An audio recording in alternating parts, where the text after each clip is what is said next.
നമസ്കാരം. കാലം തെറ്റി വന്ന കാലവർഷം കനത്ത നാശനഷ്ടമാണ് വരുത്തിവെക്കുന്നത്. മലയോര മേഖലയിലേക്കുള്ള യാത്രകൾ കൂടുതൽ അപകടകരമായ അവസ്ഥയാണെന്നുള്ളത്. കൊച്ചി ധനുഷ്കോടി ദേശീയപാതയിൽ നേര്യമംഗലത്തിന് സമീപം കഴിഞ്ഞ ദിവസം മണ്ണിടിച്ച പ്രദേശത്ത് കൂടുതൽ അപകടകരമായ അവസ്ഥയാണെന്നുള്ളത്. നേര്യമംഗലം മുതൽ വാളറ വരെയുള്ള ഭാഗങ്ങളിൽ കൂടുതൽ അപകടകരമായ അവസ്ഥയാണെന്നുള്ളത്. ചീപ്പാറയ്ക്ക് സമീപം മണ്ണിടിച്ചിലുണ്ടായിട്ടുണ്ട്. നാഷണൽ ഹൈവേ അതോറിറ്റിയുടെ അശാസ്ത്രീയമായ നിർമ്മാണ രീതികളാണ് ഈ അപകടകരമായ അവസ്ഥയിലേക്ക് കൊണ്ടെത്തിച്ചത് എന്നാണ് നാട്ടുകാർ പറയുന്നത്.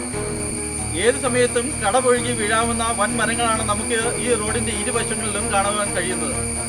സാധാരണ ജനങ്ങളുടെ സ്വത്തിനും ജീവനും യാതൊരു വിലയും കൽപ്പിക്കാത്ത അധികൃതരുടെ ഈ നിലപാടിനെതിരെ കടുത്ത പ്രതിഷേധമാണ് നാട്ടുകാരിൽ നിന്നും ഉയരുന്നത്.